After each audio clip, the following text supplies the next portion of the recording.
your you ain't. No, shut the up now. That's your problem. You tell us shut up every time. We're gonna stop this bullshit. Pam, you will not be at my child's birth. You are so disrespectful. And you will not see your grandchild until you apologize. Be back in the morning when the sun starts to rise. So mama, don't stress your mind. So mama, don't stress your mind. What up, gang? It's your girl Nesha back with another video. Today's video is my review recap of Love and Hip Hop Hollywood Season 5, the reunion part 1. Alright, y'all, let's go ahead and get into these looks. Now, I'm just going to tell y'all what I just didn't care for. The rest of them was good. Let's start with Ray J. I really was not here for that whole mustard color outfit with the blonde hair. I wasn't here for that. But I ain't the one that got to sleep with him. Now, Mama Steak Sauce. Child, I just knew she was going to step it up for the reunion. I just knew she was going to be able to step it up a little bit for us, but I wasn't here for that flea market outfit that she had on, child. I said, why in the hell this boy don't spend some money on your damn mama? You're sitting here with all damn jewelry on and your faux dreads and your rock star outfit. Why the hell you not giving your mama some money to go and get her something decent? Oh, Lord. Now, Mama Lyrica at least stepped it up a bit. You know, she stepped it up a bit better than Mama Steak Sauce did. So, I got to give it to Mama Lyrica. Who else was I just not here for? Apple Watts. That damn Apple Watts. I wasn't here for all that silver, the situation she had on. She's a beautiful girl. I think with all the tattoos, you get gangster and then you try to fix the gangster up, make it look cute with that big old ass that she got. I just wasn't here for that. But everybody else looked nice to me. We started off with Lyrica via Skype. She didn't come in. She's 7 months pregnant. They said they wasn't here for her blood pressure and everything being ran up or whatever. So they decided it was better to keep her over there and for them to be here. And they just going to Skype it out. Okay? We talked about several things. You know, we talked about this whole Safaree and her situation. Why the hell did he hold on to something that really did not happen? But he just hold on to the suspense, and he talked about it for a little bit. He said it absolutely did not happen. And I was like, why did you have to do that long dramatic pause? I didn't understand that, but he did it.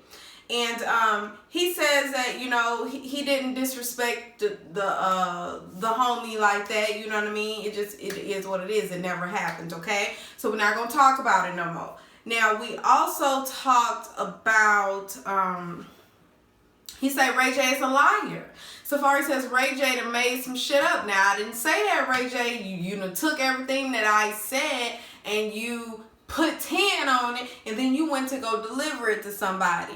Now, Ray J, from the get-go, we said that you was a bit messy. You shouldn't have been digging and doing all that, setting up meetings and shit. We already knew you was wrong for that, Ray J. So, I don't think I would have called Ray J a liar. I just think that Ray J took the information he had, and instead of just holding that shit and allowing it to come to surface by somebody else, or allowing Safaree to be the one to dish out the tea, instead of him allowing that to happen, he took it and tried to be the one to mend some shit. So I think that's where it got messed up, though. Safaree, I wouldn't call him a liar. Knock, knock. What? Were you looking for a fly? Yeah. I found it. Where? My room. Tell Justin to get it out. Is it alive? Yes. Tell Justin get it out. Close the door so I can finish. Alright, guys. So then it's Lyrica and Rockstar. Did it happen? Did you really smash the homie? What's good? Because you over here telling people that you've been riding her. And we need to know, like, why you disrespecting relationship. Come to find out, he said he was just having a little beef or whatever with A1. So he did what he did, said what he said, because he knew that it would kind of piss A1 off, which it didn't, because by that time he was just sick and tired of trying to hunt everybody down that could have potentially slept with his wife. He was just like, you know what, I'm done, I'm tired, my brain is tired by that time, so it didn't work, Rockstar. But anyway, the reason why he did that was just to piss off A1. Then he also mentions that back in high school, you know, he said he's not going to defend some shit he did back in high school or something, but I was like, okay, so here we go. It just seems like the host said, it seems like everybody kind of just hopped on the train, and instead of denying it flat out, it didn't happen, they kind of let it linger, and this is why there's so much confusion going on. And mind you, Lyrica is via Skype, so she's here still pissed off and yelling at every damn body. I was like, well, you should have just brought her ass here. She gonna still be yelling.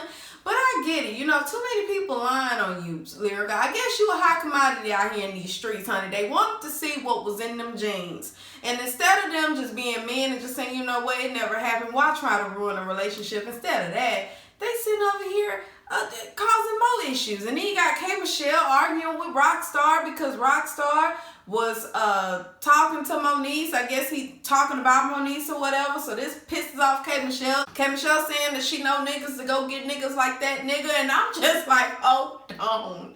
Wait, K. Michelle. Pause. You done been through way too much this year for you to be trying to go off on this man like that. I mean, let's just be real here. Let's just be real, sis. Just chill. Yeah, he shouldn't have been talking to Moniece and getting on Moniece for going after all these pregnant women. But these pregnant women need to keep their damn mouth shut and she wouldn't have to go there with them. Okay? Not defending Moniece, but I'm just saying. Keep your damn mouth closed. Lyrica over here, blood pressure and ran all high and shit. She via Skype and still doing the shit she would have done if she was there. So she should have just came. Princess popping up places with her pregnant ass. She could have got her face slapped. You know what I mean? Don't come after Moniece for being in situations with pregnant people, because guess what? These pregnant people don't stop. They bullshit. Then Mama Saucy, she still pissed off with Mama Lyrica. I just don't even understand the beef anymore. At first I thought it was because she thought that her Mama Lyrica daughter, Lyrica, had been slept with somebody on and cheated, and the grandchild not hers. But then that child ain't even like that no more, because we know that the child is his. We did the DNA test. They showed us what the proof was, but now she's still pissed off at Mama Lyrica. I'm like, damn, Saucy, why you just can't act right for a moment? You're already out here looking like you're looking. You just can't just sit down for a moment and just chill and be a grandma and just be peaceful. That lady wasn't even bothering you. Mama Lyrica ain't say shit to her. She just sat there and she was just looking appalled. But she ain't say nothing to her. And Mama Saucy just up there just talking about her, calling her all types of bitches, y'all. She was talking about this lady so much. I said, oh my gosh, I don't even understand why. Why are you still so mad at this lady? You talk about how she fake sitting up there and you sitting up there looking all exotic. And you don't got no damn money. I was like, leave this lady alone. Even A1, he just done put his hands on his head. He like, you embarrassing yourself. Like, stop, chill. Princess sitting there with Ray J. Ray J done covered her because Mama Saucy done stood up like she about to fight, calling this lady all types of B words. Mind you, this is the lady that announced when the show first started that she just recently got married, and this is how you showing your husband how you act down here in the States. I need you to have several seats, literally. Sit your ass down, because I don't even understand what your beef is with Mama Lyrica anymore. You can't say it's because of the fact that the baby couldn't be her or his because they got the DNA test. I sound country as hell, but I'm just saying, I don't understand the beef. Now, she did mention something about her son isn't talking to her no more. You bitch, because of you, bitch. I'm like, is it because of the fact that they didn't want to invite him and his wife to the renewal? Well, shit, you didn't even show up, so why they mad at you? After all this back and forth, y'all, Mama Saucy, Mama Lyrica seem like ain't shit gonna happen of it. Mama Lyrica ain't saying nothing to her. Mama Saucy done called the lady a wench, a bitch, a hoe, a broke, everything you can imagine. She done called this lady other than ugly, because she can't throw them type of shots. But she done called this lady everything, every name in the book. And then finally Lyrica says, you know what? You're not invited inside of the delivery room when I had a baby. You're not going to be there. And so then this is where everyone had to step up. No, chill. You can't do that. You can't just do what you just did. Like, you can't do that and just think that this we cool. Like, no, listen, don't do that to my mom. So that happens. He did put her in her place though. I respect that, but then I understand where Lyrica was coming from. Why you gotta keep calling my mama all these names? She haven't said anything to you. You just literally sitting here disrespecting my mama. A1, get your mama, and we wouldn't be here. Then we talk about Rockstar and Amber Diamond. Y'all knew we was going to eventually get there. Rockstar and this whole surgery that he performed on her vocals, which we literally served as key witnesses, because at first, that the drive-by, I really wanted to be in that drive-by on the other side because it was very, very bad. So Rockstar says, you know what? Her vocals were not that good, but she could be a very, very good model, you know. It took a whole lot of doctoring for her vocals, but she's a beautiful girl and modeling could be her thing. And then they were like, but you were making fun of her though, saying that she could be Whitney Houston, Mariah, then Amber Diamond. And I'm like, I don't know why he thought that was even in the same category, but he did correct himself. He said the wrong people. He meant Tyra Banks, Naomi, then Amber Diamond. That's what he meant. And then Shun Love tells us how, you know, she just felt like she wasn't buying the shit. And then actually her lawyer told her that she has a case. She has a case. So she can sue him because of the way, I guess because of how he doctored up her vocals and it wasn't even her no more and he played the raw form. I don't know under what grounds she able to sue him, but she say that she can, and he say, well then bring it, because you ain't got shit, you don't got a case. I was like, child, they just doing absolutely too damn much. But then Amber Diamond tells us that she's a deep singer, not a high singer. See, that's why her vocals sound as bad as they did. Green Apple, baby. Okay, come to the front. Listen, this is my thing with Green Apple. Green Apple has literally, you done seen the struggle. She's here. She's grinding. She's hungry. Her personality is awesome. These are all the lovely things that A1 had to say about her. Shun Love even had many things to say about her during the season as well. So we all see the Green Apple trying to come from the strip club to the stage, you know. Remember, A1 wanted her to be a strapper, but now she says she's still feeling the strapper thing, but you know, she's trying to take her art serious, you know what I mean? And so we see that. But what threw me all the way off was when Shun Love was asked about how she feels about Green Apple, and she said that she played Super Save a Hoe, and I was like, oh, did I miss something? And then you got to see Green Apple snapping her neck and doing all of this, and I was like, pause, like, what happened? Because at the end of the last episode, you guys were on great terms, and she really has done a lot for you, more than that fake ass daddy of yours. I don't understand what has happened here. Why are you so mad? It seemed like it was mainly Green Apple that was pissed off. It wasn't Shun Love. Shun Love seemed like she would say what she said. The most that she threw at her, from my point of view, was when she said, you know, I spent about $17,000 on Green Apple. And she did, because she said that because Green Apple was saying, let me stop calling that girl Green Apple. Apple was saying that she's still broke. Yes, she's doing all of this for me, but I'm still broke. And the reason why you have to do all of this is because I'm broke. So how am I supposed to afford this lifestyle or whatever and all of this stuff? And you can tell Shun Love genuinely loves her. She's trying to be there for Apple, but Apple is going through her own demons, especially when she found out that the man that's supposed to be her daddy is not her daddy. He's been knowing he wasn't her daddy since 33 years ago. He's been knowing this. So you gotta understand that Apple is going through a whole lot right now. And so even when the last episode ended and she was kind of like trying to get away from Shun when Shun was there, think about this, y'all. She called Shun Love. Yeah, you know, she may feel how she feel right now in the reunion, but she called her to come when she was given some horrible news. So that speaks a lot about the state of the relationship.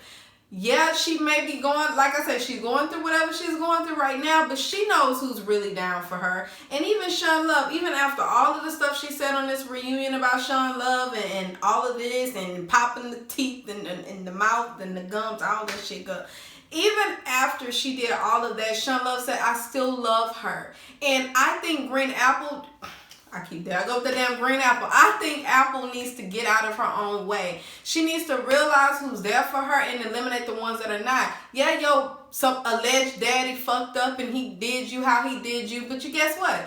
People are gonna mess over you all the damn time. Appreciate the ones that are in your life doing something for you. That's where you need to focus, not on the people that have failed you. Because she said, yeah, the reason why, he did this to me, this is only gonna make me feel more effed up about people and I'm not gonna trust them.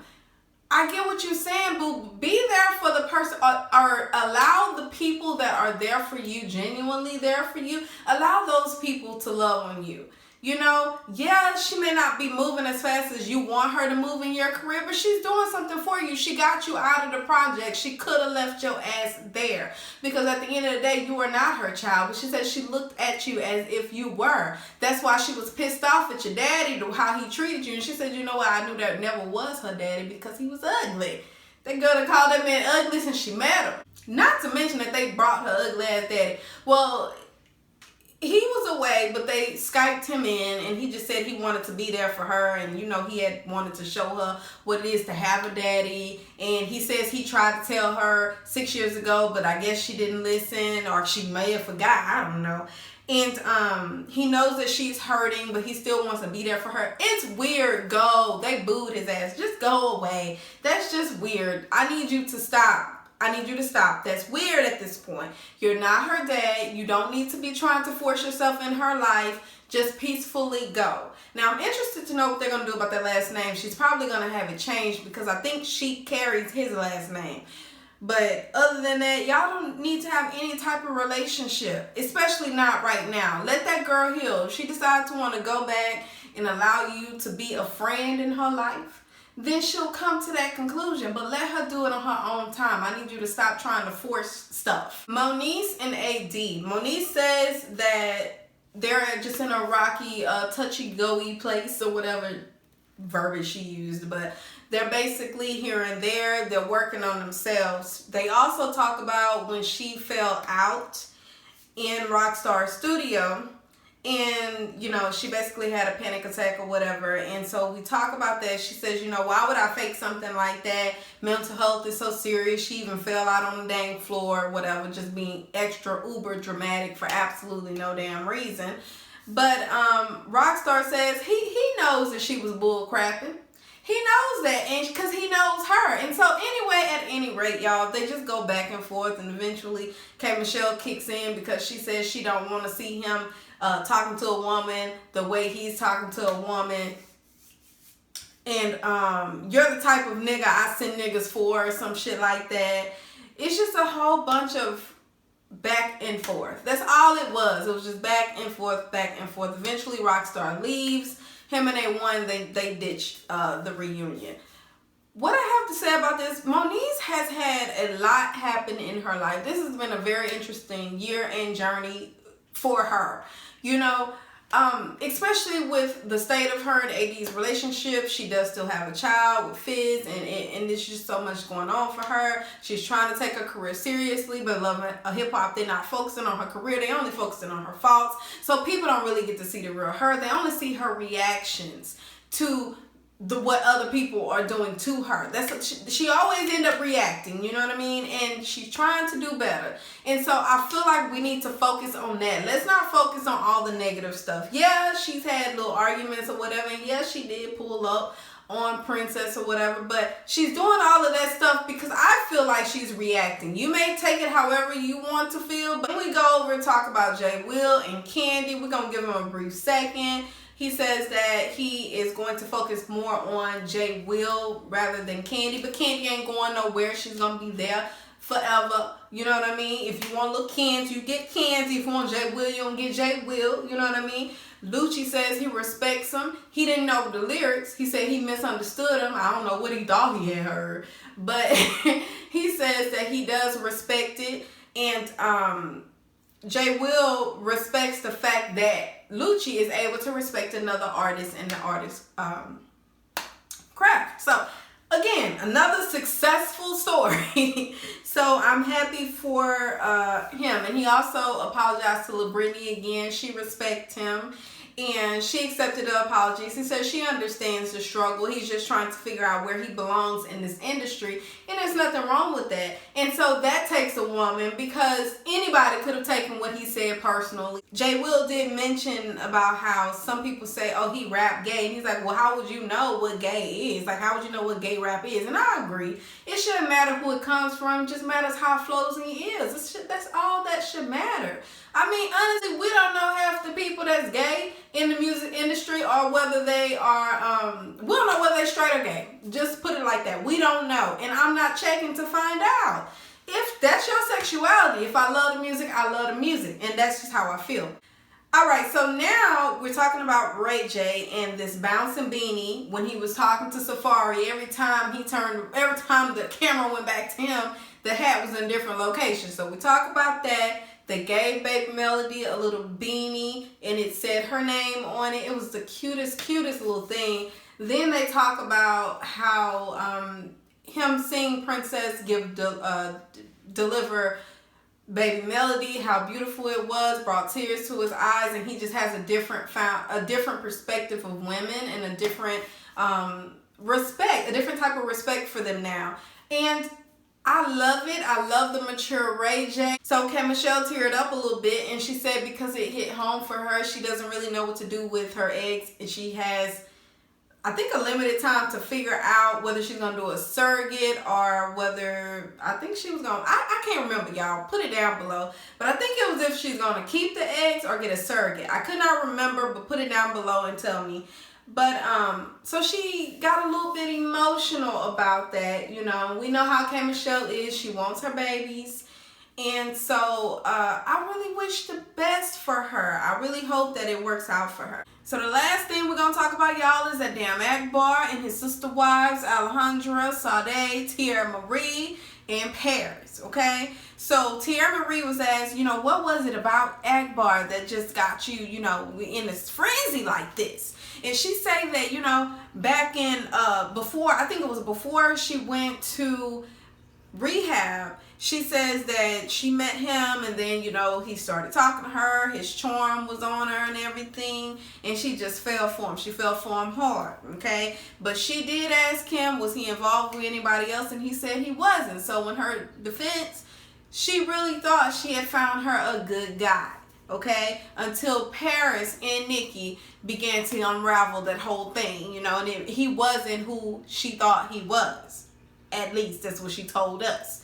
Because I really believe that she knew more than she's telling us that she knew. So then Sade wasn't feeling the way that Teairra Marie was talking to her king. So then Sade said, you need to watch your tone. And so then Teairra Marie says something to her, and then she calls Akbar a liar, deceiver, and a heartbreaker, honey. She was pissed at him. And then so he said, I'm all of those things, but you are still single. Basically saying, you know what I mean, I'm all these things, but I'm with somebody. I got several bodies. You ain't got nobody. And I felt for Teairra Marie. I really did. But here's the thing. You don't need no nigga like that. No beautiful nigga like that. You don't need nobody like that that's going to treat you like that. Especially the way he lied to you. He wanted you to join the cult. You know what I mean? You don't need to join no cult, baby. You're a beautiful girl. You get a man all on your own. You don't need him. Okay? I don't even know why I had that long dramatic pause, but you don't need him. Okay? Pissed me off when Akbar got to talking about how he get these women, the ones that have the issues in their life, the thoughts. He get the one have daddy issues. And I kind of figured that that's the type of nigga he was, that he really wanted to have somebody that had low self-esteem, somebody that he can mentally control. And that's just what he pulled up on. And I do believe Teairra Marie has all of those issues and more. But let me tell you something here. You don't need to let no nigga try to define you, especially one that's telling you in your face how he gets them, what he preys on, and then basically tells you that you don't have nothing without him. When Bridget was like, look, you saying all these things about how the type of woman she is, but then why are you treating her like this though? You don't have to treat her like this. And then knowing this as the women, how can the women treat her the way that they're treating her? You know, at the end of the day, yeah, everything is all effed up, but Teairra Marie clearly needs help. Like, she clearly does not have a backbone. She clearly needs somebody to speak to her defense, because all she got is a liar, a deceiver, and a heartbreaker. You know, that's all she could muster up. But let me tell you something. You're a beautiful girl. You will find somebody. You don't need him. And I bet there's already people sliding in your DMs, baby. Just weave through the bad ones and get the good ones, okay? So, that's pretty much... Alright, so I guess that's it for today, y'all. Go ahead and get into the comments. Let me know what you thought about this episode. Also, don't forget to like, share, and subscribe with the bell so that you're notified every time that I release. If you did not get to see this episode and you missed it, ask me below how you can see it. And until next time, bye. Yeah, low key and maybe high key. I been peeped that you like.